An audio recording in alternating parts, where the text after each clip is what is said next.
Joining us right now to talk about what this means for the Fed's rate hike path is Mohamed El-Erian. He is the chief economic advisor of Allianz, also president of Queen's College, Cambridge. And Mohamed, look, I don't think this is a big surprise that there is something that had to get done over this weekend with First Republic.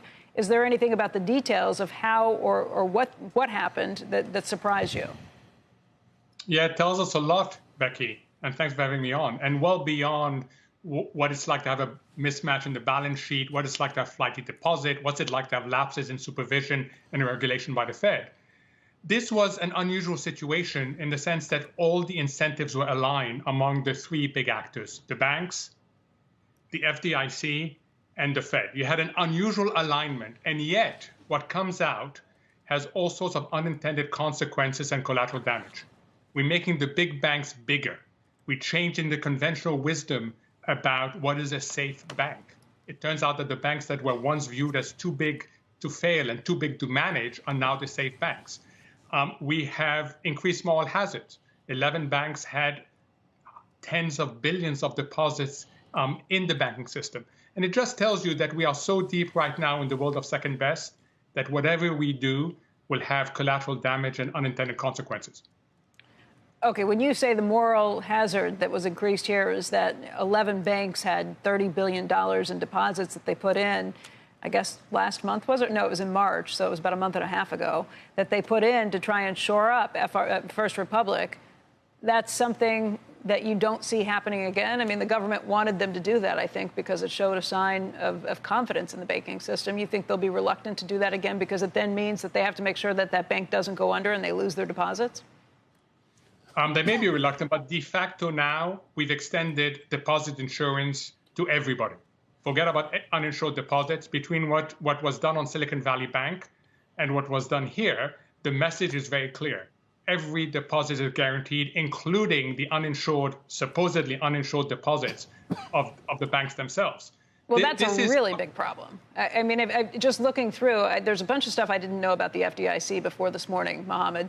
The FDIC, under Dodd-Frank, is required to hold 1.35% of all deposits that are insured to make sure that if there are these issues, that they can pay it off. Well, they were only looking at bank-insured deposits up to $250,000. You start taking in all those uninsured deposits, too, which, by the way, was like 90% of what was uninsured in Signature Bank and a huge portion of Silicon Valley Bank, too.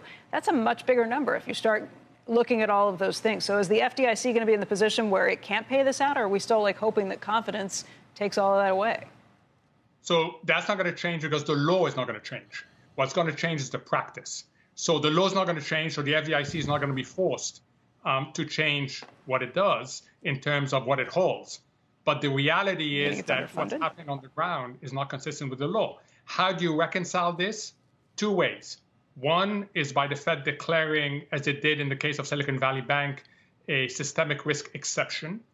And therefore, you turn small banks into systemically important banks.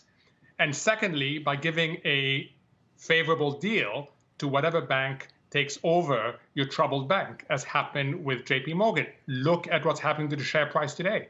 JPMorgan has gotten a good deal. They negotiated well, they waited out the process, and they got a really good deal once again. Did they get a good deal or not? Because we've also had people saying, well, it's not going to be substantial to their bottom line. It's not going to be, maybe slightly positive to the bottom line, maybe. I mean, if you're still arguing about whether it's positive to the bottom line, it's hard to say that it was a sweetheart deal at the same time. I think you're probably right that they got a deal that Jamie Dimon doesn't think he's going to lose money on, or hopes he's not going to lose money on. But I don't know if I'd call it a sweetheart deal or a great deal. Oh, I would. It is true that JPMorgan is huge and will get bigger. So this doesn't move the needle in a major way. But look at what JPMorgan acquired. First Republic was one of the most envied banks. Why? It had very rich depositors. It was able to make jumbo mortgages to very creditworthy clients. And it had what was viewed as the best client experience, the best customer service. All that is now acquired by